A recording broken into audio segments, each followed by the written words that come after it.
Well, good morning, everyone. It is now a little after sunrise, and came to the area where I was yesterday when I was just enjoying the sunrise. And there were some really beautiful clouds in the sky yesterday.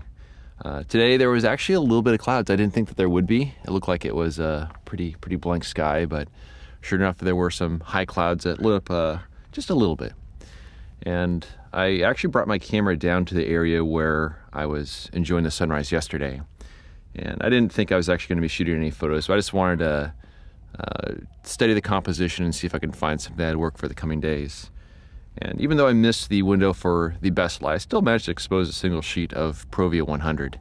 And I don't think it's going to amount to very much, but it was kind of a good exercise. And in some ways, it's kind of like when I go running at home in the mornings, where you start the day with a sense of accomplishment. It just kind of puts things in motion for the rest of the day. But I think that's a photo where I'm going to need to leave the camera overnight if I actually want to be able to take the time to study the composition and make sure everything works out pretty well.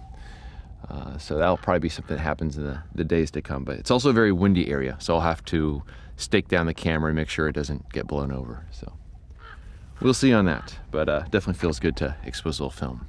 But I'm going to take it kind of easy today. For the past 3 days, I've been doing over 20,000 steps a day. And definitely don't think I've been getting enough calories to replenish it, which I think is why I was pretty worn out yesterday afternoon and yesterday evening. So I'm going to try to take it easy. I'm going to scout a little bit. And I have an idea for a photo that I want to shoot in the evening. It's actually the scene I found yesterday with the cracked mud and then the sand ripples. So I think that could make for kind of a cool subject. So now the thing is time to get things packed up, get things cleaned up a little bit, get things organized, and then figure out where I'm gonna head to. And who knows, I might just spend some time reading a book. That might be kind of nice on a day like this. But it is a beautiful morning here in Death Valley. There comes a moment on each trip when I feel very satisfied with the photos I've taken. Those moments are truly fantastic, but they also signal the end of a trip. The more satisfied I am with the photos, the less of a drive I have to find new subjects. It's now the 5th day of my trip, and I have mixed thoughts about the photos I've taken thus far. But in many ways, that's a good thing. Not seeing the results in the field can be difficult at times, but it forces me to work hard. That's one of the things I love about the process of working with film.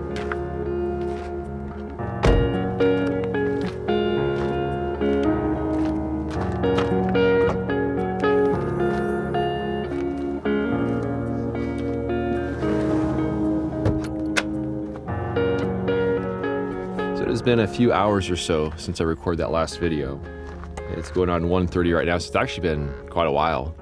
And I intentionally really haven't done much of anything today. I spent some time scouting an area that I've been quite familiar with in the past, and I didn't record any video of that, but just kind of getting ideas for other areas to shoot on this trip. But my whole plan for today is really just to lay low, to relax, and to avoid burnout. Because I find that after about 5 days in the field, I usually get pretty worn out. So most of the time I've just been sitting in my truck reading a book. I had a very generous lunch, so try to make sure I pound some calories here to just keep the energy going. But I've driven to an area where I hope to find a photo this evening. And it's the area I found yesterday with the cracked mud and the sand. And I think that'll look nice in the moments after sunset. Where you get this nice dimensional light. So we'll see how that goes. There are some clouds in the sky, not a lot, just some wispy high clouds. Oftentimes here in Death Valley, those clouds mostly kind of go away at sunset. So we'll see what happens, but I'm actually hoping just to have relatively clear skies close to sunset, and hopefully that will be the case. Another thing that happened, which was kind of interesting, is I was just sitting here relaxing. I heard an airplane fly over, and it's really common to see fighter planes flying over as they're doing their practice flights for whatever training they're doing, but it was a different sort of sound. And I looked up and I see this big white Boeing 747 flying relatively low through Death Valley. And I was able to pull out my binoculars and take a look at it, and I saw a General Electric logo on the tail. So I was able to look it up online and see that it's a test plane for jet engines made by General Electric. So that was kind of cool to see. Just a big circle over Death Valley here. So you see something new every single time you come here. So if I got some more time to kill, another hour or so, then I'll hike out and see about finding a composition.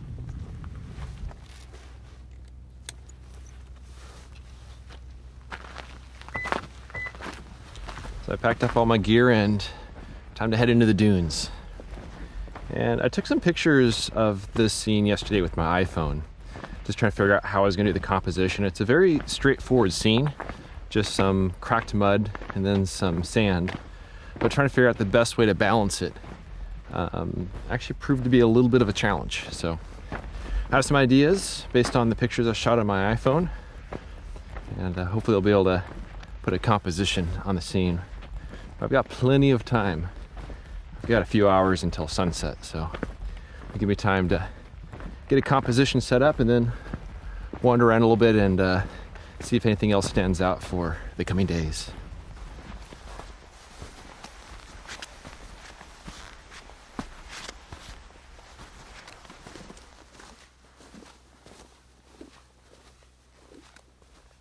Well, I've arrived at the area I was hoping to shoot, but I don't think it's going to happen. So if you look back behind me, we have these mud tiles here, and then the sand there in the foreground. Now, yesterday we had this really sharp crest to these little ripples of sand, and then the area where it met up with the tiles had these nice sharp points, and the wind has shifted directions, and it's just softened it up a lot to the point where it just doesn't have that same graphic appeal that it did before. When the windstorm came through the other day, it was coming from an unusual direction. It was coming this way, whereas typically the wind is moving more that way. So since the winds have shifted, it has softened the dunes. It's just not quite as appealing as it was before. But there's another area nearby that I also noticed yesterday, and it was some basically the side of a sand dune that was just beat up by the wind. And hopefully that has the nice sort of feathery texture that it did yesterday. Those sand dunes, there was a bit of moisture in them, so I'm hoping that it's gonna hold its shape. I'll go check those out, and so that's my plan B. And if that doesn't look good, I got a plan C as well, but if I gotta do plan C, I gotta drive a lot. So let's go check out the other area of the dunes. So on my way from plan A to the plan B location, I'm like halfway between, I found this, which is actually a little bit better than the first thing I came here to shoot, mostly because I'm shooting it from a better angle. The sun is gonna set over there, so I'm gonna have a really nice side lighting on it. And again, I'm going more for after sunset, but there should be a warm band of light on that horizon versus cool light coming from this side. So I should have nice side light action going on the scene. Since the wind has shifted where it's now flowing this way, basically we have some nice sharp defined little edges down there on the bottom of the dune where it meets the dried mud here. So I used my 300mm normal lens, set up a pretty standard composition, a little bit of front tilt just to try to get it all in focus, and I like what I see here. The only thing is, since I'm halfway between my plan A location and my plan B location, and I already mentioned I had a plan C location, I'm not quite sure what to call this. It's like A.5 or A point B. I don't know how to do like decimal points and stuff when it comes to letters, but pretty cool scene.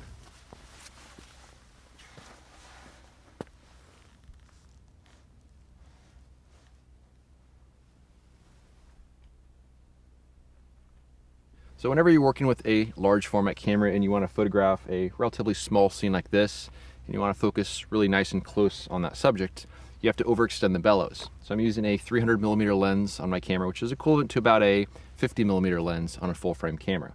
And it's measured 300mm from roughly the middle of the lens to the film plane if you're focused all the way out to infinity. But if I'm focusing on something close like this, I actually have to overextend those bellows. And when you do that, you lose light.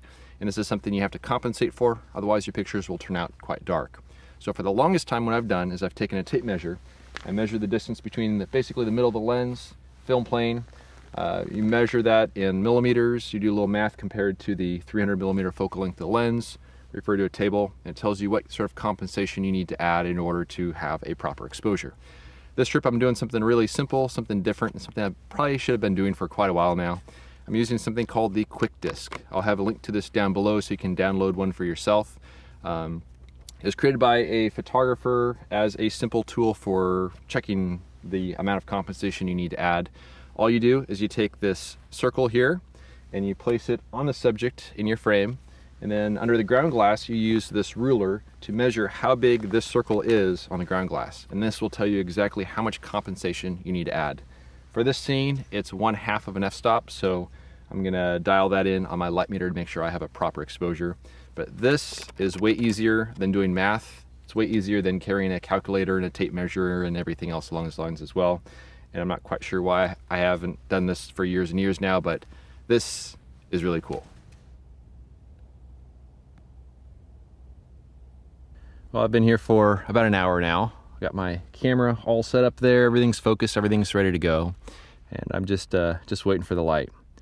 And I've been thinking about today, and my goal today was just to spend some time relaxing, and I was actually debating not even doing any video at all today and just you know, spend some time in my truck reading and just wander around a little bit and take it easy. But and I did that. I mean, that's basically what I did for the whole middle of the day. And it definitely does not make for great video content because it's basically video of me sitting in my truck reading a book for hours on end. But this has really proven to be a very enjoyable day. And I mean, I found this general area yesterday when I was out scouting around. I decided to give it a shot.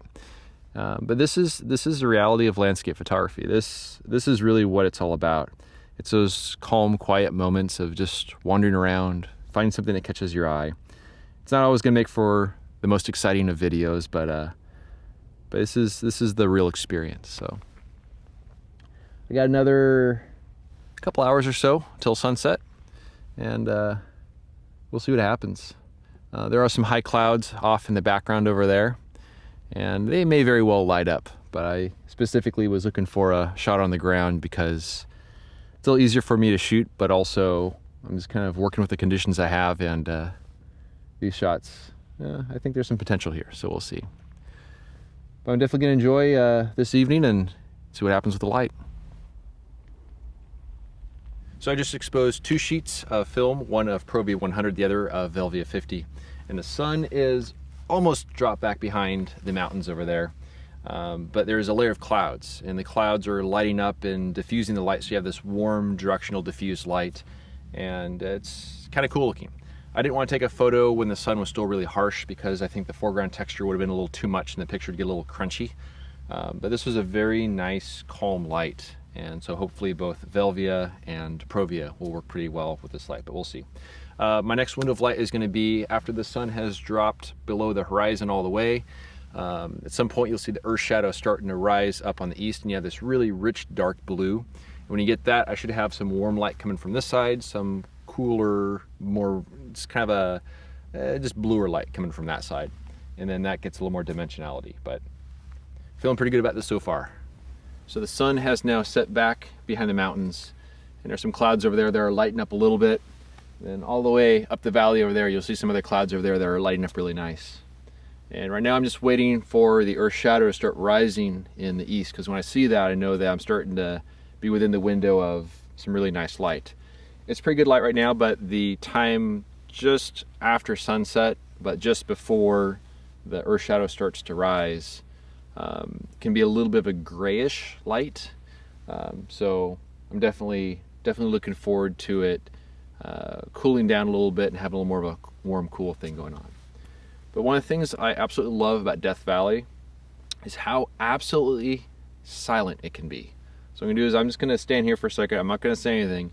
I just want you to listen to how quiet it is here.